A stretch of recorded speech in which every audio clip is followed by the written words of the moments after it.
Where did the Senju go? Before we go into where the Senju went, you should go ahead and like this video and subscribe to the page and hit that noti bell while you're at it, because if you like where this video is going, then you're gonna like where most of my videos are going. We post anime 3 times a week.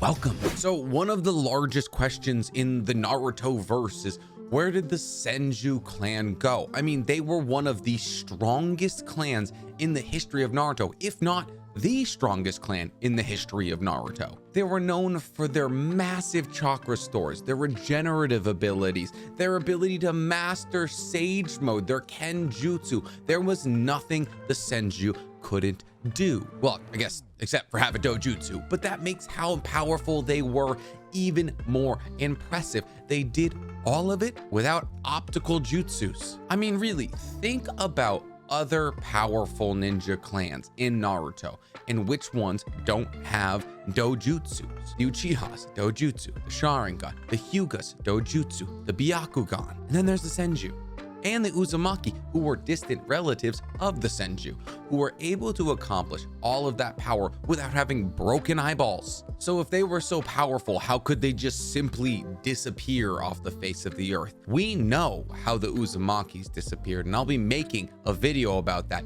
in the future, but we don't know for sure where the Senju went. It's almost unfathomable to think that the Senjus, who were stronger than the Uzumakis, well, at least specifically in battle type fights, not stronger in sealing, obviously, were killed off. I mean, it took 4 hidden villages to kill off the Uzumaki clan. Every village but the Leaf participated in murdering them. So if there was someone stronger than that, who could have killed them? And there's really only one theory about how this could have happened. Let's flash way back to the First Great Ninja War, also known as the First Shinobi World War. As to why the First Shinobi Great War began, Inoki actually gave us a little bit of idea into what sparked the giant flame. Unfortunately, what he tells us is incredibly vague in general, essentially saying that the First Shinobi World War was created because hidden villages were taking resources from other hidden villages. However, to get more specific, it's believed that Maru Uchiha's demand that the village hidden in the stone be subservient to the village hidden in the leaves was the first example of this spark that started the fire. Konoha, being the strongest hidden village at the time, thought that it could use its body weight to push around the other also brand new hidden villages. However, it wasn't only Konoha doing this. All these hidden villages began stealing from each other, not truly respecting the boundaries or the power of the other hidden villages. And this is what started the First Great War. Prior to the First Great War, though, Hashirama held the first ever Kage Summit, where he separated the 9-tailed beasts equally to each of the hidden villages, hoping this would create a power balance. Think of it kind of like nuclear deterrence. Essentially, if everybody has this massive ability to destroy villages in the form of a Jinchuriki or a tailed beast, that will stall all future fights. Unfortunately, though, for Hashirama, this didn't work. His idealism actually got him killed in the end. After distributing the 9-tailed beasts amongst the hidden villages, he was actually killed in a smaller skirmish prior to the First Great War. It's implied that he fought off an enemy force for 24 hours before dying of chakra deficiency, but we don't know that for sure. What we know for sure, though, is that Tobirama Senju, Hashirama's little brother, took over the mantle of Hokage after his death. And it was this smaller skirmish that killed Hashirama that actually started the First Shinobi World War. And this is unfortunately, once again, the first thing Tobirama had to deal with as Hokage. Boom, hey, welcome to Hokage. Now you have to go fight this world war against 4 other villages. Luckily for him, though, everybody was fighting everyone for some goddamn reason. There was no sides, so it really wasn't like a 4v1, it was just a 1v1v1v1v1. And the world war lasted about 3 years, culminating and coming to a head with Tobirama's death. Tobirama was out with his team on a scouting mission. His team, which composed of Hiruzen Sarutobi and Tajima Uchiha, Shisui's grandfather, when they bumped into Kinkaku and Ginkaku, aka the Gold and Silver Brothers squadron. Tobirama offered to act as a decoy to allow his team to retreat and get back to the Leaf in order to confer the information that they had gathered on this scouting trip. And it was at this moment that he appointed Hiruzen the next Hokage should he pass away. And unfortunately, that's exactly what he did. Kinkaku and Ginkaku's squad, we don't know how many people were in the squad. We all know it was Kinkaku and Ginkaku plus X amount of people were able to kill him. What a lot of people don't know, though, is that this was a rematch between the Gold and Silver Brothers and Tobirama. The second Raikage and Tobirama had attempted to make a peace treaty in the middle of the First Great Ninja War. But the Gold and Silver Brothers, not liking this, actually attacked Tobirama and brought him to the brink of death. Tobirama was able to get away, and this is what made the Gold and Silver Brothers the outcasts from the Hidden Cloud. So unfortunately, Tobirama went 0 for 2 against the Gold and Silver Brothers. But this isn't as embarrassing as you might think it is, considering that the Gold and Silver Brothers lived inside of Kurama for 2 weeks and survived by just eating his flesh, which gave them an insane amount of chakra, so much so that eventually they became such a bother to Kurama that he just spit them out, and they both effectively became Nine-Tails Jinchuriki. And Tobirama was able to, 1, escape them once, and 2, fight them to a standstill long enough that his team could retreat back to Konoha. But why are we talking about the First Great Ninja War? Why are we talking about Hashirama and Tobirama's death? Because their death sets the stage for the ending of the Senju in this possible theory. Flash forward to the end of the First Great Ninja War. Hashirama and Tobirama, the leaders of the Senju clan, have both died in the last 3 years. The clan is aimless. They have no leader. Yes, is the average Senju very powerful? Absolutely.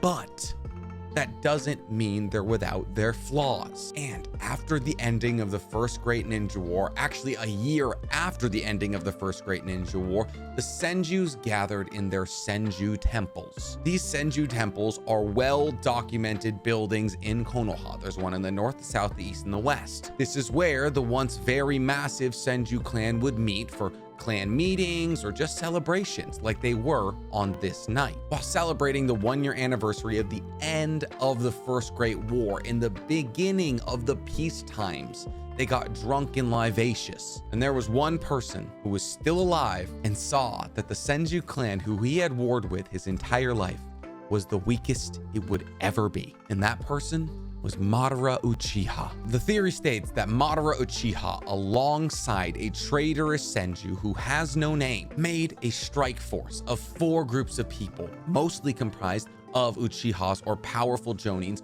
looking for a step up in their rankings by eliminating the Senjus, went to each of these temples, waiting for the Senjus to get drunk and put their guards down, and proceeded to murder them all. It's not the craziest theory of all time because Madara was still there after Hashirama's death. He lived to a very old age. He lived past Tobirama as well. He also had a long-standing quarrel with the Senju that he claimed to have squashed, but also was one of the main reasons that the First Great Ninja War started. On top of that, the First Great Ninja War ended in a stalemate. The last thing Madara wanted. He wanted Konoha above all other hidden villages, and yet the Senju, using their influence, managed to push the peace that they had been working for years. And in a final villainous act of revenge, Madara killed every single Senju member except Hashirama's children. But why didn't he kill Hashirama's children? Because they could grant him access